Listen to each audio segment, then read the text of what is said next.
Halo semuanya, salam sejahtera untuk kita semua. Teman-teman, bagaimana kabarnya hari ini? Apakah kalian baik-baik aja? Oke, terima kasih kalau kalian baik-baik aja gitu ya. Eh, Kali ini, pada pertemuan ini, kita akan belajar secara online. Maka dari itu, pembelajaran kali ini akan dilaksanakan secara daring. Jadi, teman kali ini tentunya belajar tentang matematika. Selanjutnya, pada pertemuan kali ini kita akan belajar tentang apa anak-anak bisa dibaca di atas? Ya, benar. Kita akan belajar mengenai inverse fungsi. Lalu, nanti tujuan pembelajaran kali ini dengan pendekatan culturally responsive teaching dan model problem based learning, nanti peserta didik atau anak-anak dapat memahami konsep dari inverse fungsi dengan tepat. Nah, sebelum kita melaksanakan pembelajaran lebih lanjut, alangkah baiknya kita ingat-ingat dulu ya pelajaran yang sudah kita pelajari pada pertemuan sebelumnya. Kita coba ingat-ingat dulu nih, kita kemarin sudah belajar apa, lalu apakah anak-anak sudah paham semuanya? Nah, untuk mengetahui apakah anak-anak sudah paham mengenai pelajaran sebelumnya, kita akan coba nih, kita persepsi dulu ya, yaitu dengan menggunakan aplikasi Quizizz. Jadi di sini nanti ada beberapa pertanyaan yang masih kaitannya dengan fungsi, dan nanti hal ini akan berkaitan dan akan berguna juga ketika kita menyelesaikan masalah pada inverse fungsi. Yuk kita bahas mengenai persepsi, gimana, masih banyak yang salah apa sudah banyak yang benar? Oh, ternyata udah banyak yang benar ya. Oke, terima kasih.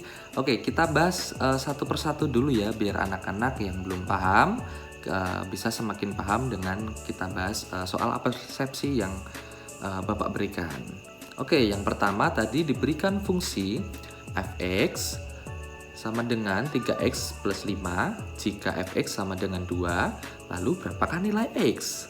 Oke, untuk caranya kita bisa menggantinya fx ini dengan sama dengan 2. Nah, setelah mengganti fx sama dengan 2, maka 2 sama dengan 3x plus 5. Oke, x-nya ini dibuat sendirian gitu ya. Jadi bisa dengan 5 pada ruas yang kanan itu bisa dikurangi dengan 5, dan yang ruas kiri kita bisa jumlahkan dengan 5. Nah, lalu nanti setelah disederhanakan, maka 3 ini bisa dibagi dengan 3. Nah, untuk soal nomor 2 gimana? Ayo coba caranya. Nah, iya. Jadi domain yang sudah tertera yaitu min 2, min 1, 0, 1, dan 2 itu coba kita substitusikan satu persatu ke fungsi apa anak-anak? Ya, fungsi gx. Lalu ketika sudah disubstitusikan dan kita sederhanakan, maka kita nanti akan mendapatkan daerah hasil yaitu range dari G, yaitu min 1, 1, 3, 5, dan 7. Lalu untuk soal yang nomor 3, tadi diketahui fungsi G A memetakan ke B dengan G X, Y sedemikian sehingga Y sama dengan GX dan X anggota himpunan A dan Y anggota himpunan B didefinisikan dengan Y sama dengan GX, yang GX ini sama dengan X kuadrat. Nah, jika daerah asal domain atau DG ini sama dengan min 2, min 1, 0, 1, 2, maka pasangan berurut fungsi G adalah, nah tadi kan kita sudah tahu domainnya berapa, lalu kita coba substitusikan ke bentuk GX, lalu nanti akan menghasilkan sebuah range atau beberapa range dari domain yang setelah kita masukkan tadi ya. Jadi nanti kita akan mendapatkan pasangan berurutnya yaitu X, Y, di mana X-nya nanti adalah domainnya, lalu yang Y ini adalah range-nya gitu ya. Dan di sini jawabannya G sama dengan 2,4, lalu min 1,1, lalu 0,0, lalu 1,1, dan terakhir ada 2,4.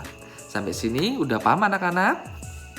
Ya, bagus kalau sudah paham ya. Bapak lanjut. Nah, sekarang coba kita perhatikan yang ada di PPT ini. Nah, di sini ada siklus yang pertama itu kita tidak memakai helm awalnya. Lalu kita mengambil helm, lalu setelah mengambil helm kita memasangnya. Nah, setelah kita menggunakan helm tersebut di kepala, pastikan kita akan menyopotkannya kan. Nah, lalu mulai dari helm itu, lalu melepaskannya dari kepala, lalu menyimpan helm. Nah, apakah kalian pernah mengalami siklus tersebut? Ya, oke, makasih jawabannya. Ternyata hampir semua ya, karena kan anak-anak SMA gitu ya, pasti kan udah pada bawa motor sendiri-sendiri atau diantar orang tuanya, pasti kan menggunakan helm. Nanti bakal ada saatnya juga melepaskan helm. Lalu, apakah kegiatan memakai dan melepas helm merupakan siklus yang saling berkebalikan? Gimana nih, saling berkebalikan nggak? Tadi kan awalnya pakai helm, terus setelah pakai langsung kita lepas lagi, siklusnya dibalik gitu ya. Nah, berbalikan nggak anak-anak? Ya, berbalikan ya.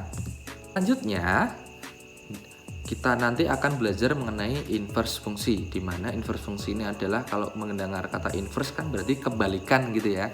Jadi nanti kita akan mengenal mengenai kebalikan dari bentuk suatu fungsi. Nah, model pembelajarannya itu adalah problem based learning. Maka dari itu di sini ada dua permasalahan. Yang permasalahan pertama yaitu Ibu Suginem adalah pengusaha bakpia patok Yogyakarta. Nah, pada minggu pertama Ibu Suginem mengalami peningkatan penjualan.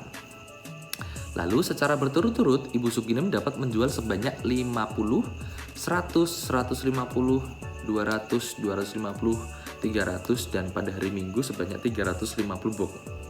Jadi selama 1 minggu secara berturut-turut Ibu Suginem dapat menjual banyaknya box tadi. Lalu jika dari penjualan ini Ibu Suginem mendapatkan keuntungan sebanyak Rp5.000 per box. Berapakah keuntungan dan penjualan bakpia patok yang diperoleh Ibu Suginem secara berturut-turut? Nah, ayo berapa? Kira-kira untuk permasalahan nomor 1 ini caranya gimana ya? Ya benar. Mungkin bisa menggunakan konsep perkalian atau jumlah banyaknya box yang terjual dikali dengan keuntungannya. Jadi nanti mungkin bisa mendapatkan sebuah anak-anak? Ya, mendapatkan sebuah keuntungan dari penjualan perharinya gitu ya. Oke, lanjut sekarang yang permasalahan kedua. Nah, yang permasalahan kedua, Ibu Suginem adalah pengusaha bakpia patok Yogyakarta. Nah, pada minggu pertama, Ibu Suginem mengalami peningkatan penjualan. Secara berturut-turut, Ibu Suginem mendapatkan keuntungan sebesar Rp250.000. Lalu, ya hari kedua Rp500.000, hari ketiga Rp750.000, hari keempat 1 juta, hari kelima Rp1.250.000, hari ke-6 itu 1.500.000, dan hari Minggu atau hari terakhir itu 1.750.000. Nah, kalau tadi diketahui itu banyaknya box yang terjual, yang permasalahan pertama. Tapi kalau yang permasalahan kedua, sekarang kita ketahui itu adalah banyaknya keuntungan atau jumlah keuntungan perharinya gitu. Lalu, jika dari penjualan ini Ibu Suginem mendapatkan keuntungan sebanyak 5.000 per box. Nah, secara berturut-turut berapakah banyaknya box bakpia patok yang terjual? Kira-kira berapa tuh? Nah, kalau kita lihat dari permasalahan kedua, kita bisa menggunakan konsep apa seperti ini? Ya, kita bisa menggunakan konsep aljabar, itu menggunakan pembagian gitu ya. Jadi mungkin nanti bisa dicari itu keuntungannya berapa, lalu dibagi dengan keuntungan per boxnya gitu ya. Nah, tapi untuk menjawab ini semua, nanti anak-anak bisa mengikuti langkah-langkah dan kolom kosong yang ada di LKPD. Nah, untuk LKPD ini Bapak berikan secara online ya. Nanti anak-anak bisa mengisi LKPD tersebut di aplikasi yang namanya worksheet, di mana nanti anak-anak bisa mengisi secara online tuh di situ. Nah, oke, untuk pembelajaran kali ini nanti anak-anak bisa berkelompok saja ya. Nanti berkelompok 4-5 orang saja, terserah anak-anak bisa memilih kelompoknya. Lalu nanti setelah itu anak-anak bisa mengerjakan sesuai dengan perintahnya. Dan ingat ya, anak-anak harus dibaca dari awal hingga akhir dulu. Jadi dan sekaligus kalau mau mengerjakan LKPD harus berurutan ya. Dari atas dibaca dulu perintahnya, lalu bisa dikerjakan. Kalau sudah selesai begitu selanjutnya, gitu ya. Oke anak-anak, maka dari itu kita langsung saja mengerjakan ya. Jadi bagi anak-anak yang kesulitan kesulitan mengerjakan atau kesulitan masuk akses, bisa menghubungi Bapak melalui WhatsApp group atau menanyakan secara pribadi jika malu gitu ya. Oke, selamat mengerjakan. Oke, semuanya udah selesai semua ya. Kita akan ice breaking sebentar. Di sini Bapak memiliki bahan ice breaking ini, di mana ice breakingnya itu kita akan tebak makanan khas Yogyakarta. Nah, ayo pasti di sini kan teman-teman banyak berasal dari Yogyakarta kan, pasti kan tahu makanan khasnya. Udah berapa? Umur anak-anak udah berapa? 17 tahun gitu ya. Pasti kan udah familiar dengan kuliner yang ada di Yogyakarta. Oke, tebak-tebakan yang pertama. Aku adalah makanan khas Yogyakarta yang terbuat dari nangka muda yang dimasak dengan santan dan biasanya disajikan dengan nasi, telur, krecek, dan ayam. Nah, siapakah aku? Ayo, siapa? Tebak. Ya, kayaknya tadi ada yang nyebut apa tadi? Pecel gitu ya? Bukan. Jadi di sini makanannya itu adalah gudeg. Oke, pertanyaan yang kedua. Aku adalah makanan manis khas Yogyakarta yang terbuat dari tepung ketan yang dicampur dengan kelapa parut dan gula serta berwarna-warni. Siapakah aku? Nah, ini kayaknya sulit ini untuk ditebak. Ayo, apa? Apa? Geplek, tiwul? Ya, apa lagi? Oke, kita tampung dulu pertanyaannya ya. Kita akan spill nih jawabannya apa ya. Wah, ternyata jawabannya adalah geplek. Jadi geplek ini adalah makanan manis khas Yogyakarta, teman-teman, yang terbuat dari tepung ketan yang dicampur dengan kelapa parut. Nah, kalau kalian pernah makan ini, rasanya itu sangat manis sekali dan warnanya itu berwarna-warni. Ya, bagus. Terima kasih untuk presentasinya kali ini. Jadi, Bapak jelaskan kembali nih. Mari kita lihat PPT yang ada di atas ini ya.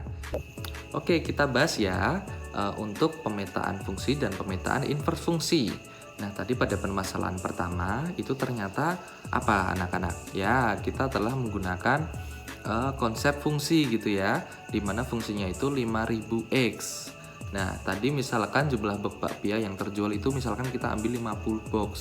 Ya, bisa kita mendapatkan keuntungannya atau FX-nya itu yaitu 50 dikali dengan 5.000 dan hasilnya adalah 250.000. Nah, kalau dipetakan dalam bentuk fungsi umum di mana jumlah box bakpia yang terjual ini adalah himpunan A yang isinya itu adalah jumlah box bakpia yang terjual per harinya yang dimisalkan dengan X, lalu dipetakan ke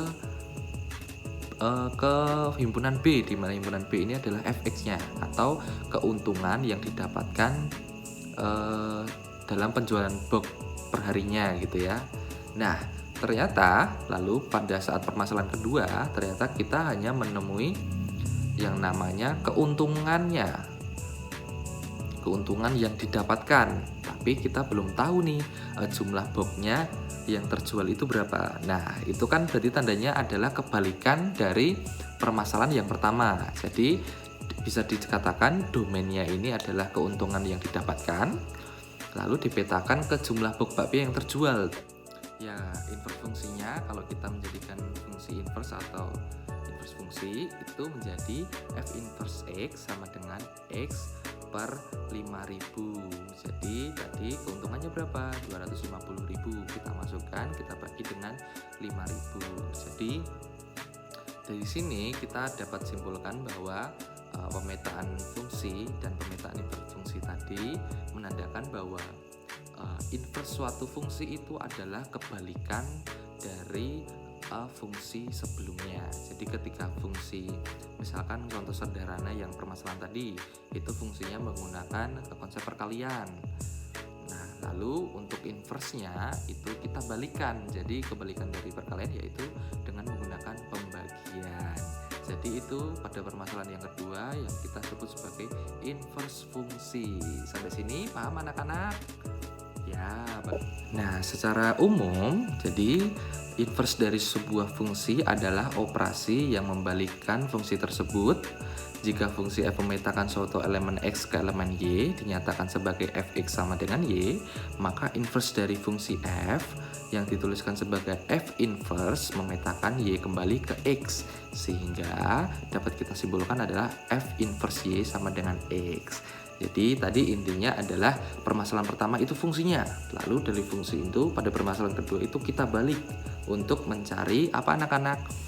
Ya, untuk mencari banyaknya box yang terjual. Ya, mari anak-anak kita simpulkan. Tadi kesimpulannya gimana nih? Nah, tadi kesimpulannya adalah dari permasalahan yang ada, kita simpulkan bahwa inverse suatu fungsi itu adalah kebalikan operasi dari fungsi aljabar. Jadi kalau tadi yang pertama, permasalahan pertama apa? Ya, pakai perkalian. Jadi domainnya itu banyaknya box yang terjual, lalu range-nya itu adalah banyaknya keuntungan. Lalu dengan permasalahan kedua selanjutnya itu kita balik, domainnya itu menjadi keuntungannya itu tadi, lalu domainnya itu adalah domainnya itu adalah keuntungan, lalu range-nya itu adalah banyaknya box bakpia yang terjual. Jadi gitu ya anak-anak. Jadi intinya inverse suatu fungsi itu adalah kebalikan operasi dari fungsi yang ada sebelumnya. Oke anak-anak, karena waktunya sudah habis, alangkah baiknya setelah nanti pelajaran ini Bapak memberikan PR, di mana PR ini nanti setelah melaksanakan pembelajaran cobalah membuat ringkasan mengenai inverse pada fungsi yang sudah kalian pelajari, dan membuat refleksi mengenai perasaan, kendala, dan tindak lanjut yang akan dilakukan pada pembelajaran selanjutnya. Nah, ringkasan dapat bersumber dari mana saja, boleh mana aja pokoknya, internet, YouTube, buku, jurnal, boleh. Lalu ringkasan dan jawaban atas pertanyaan di atas dapat dikumpulkan dalam bentuk PPT, tulisan tangan, infografis, rekaman suara, dan rekaman video sesuai dengan kemampuan peserta didik. Jadi nanti anak-anak bebas mau pakai video, infografi itu bebas. Nah nanti untuk format pengumpulannya itu adalah ringkasan materi, lalu nama anak-anak dan nomor absen kelas. Nah selanjutnya nanti untuk pengumpulannya itu menggunakan aplikasi Padlet. Jadi nanti Bapak berikan link atau barcode yang ada di PPT ini. Nanti pengumpulannya bisa di Padlet tersebut ya anak-anak. Jadi di situ nanti anak-anak bisa upload video, dalam bentuk rekaman, dalam bentuk link atau gambar dan banyak lainnya. Oke anak-anak, karena waktunya sudah habis, adakah pertanyaan sampai di sini? Ya, jika tidak ada, maka Bapak akhiri pembelajaran kali ini. Tetap semangat belajar, jangan lupa tetap jaga kesehatan. Jika nanti masih ada kendala dalam belajar atau masih ada kendala dalam memahami materi pada pertemuan kali ini atau pertemuan sebelumnya, mohon maaf, itu nanti bisa hubungi Bapak aja atau bisa menghubungi di grup WhatsApp gitu ya, biar nanti Bapak coba jelaskan ulang. Oke anak-anak, terima kasih untuk pertemuan kali ini. Selamat siang semuanya.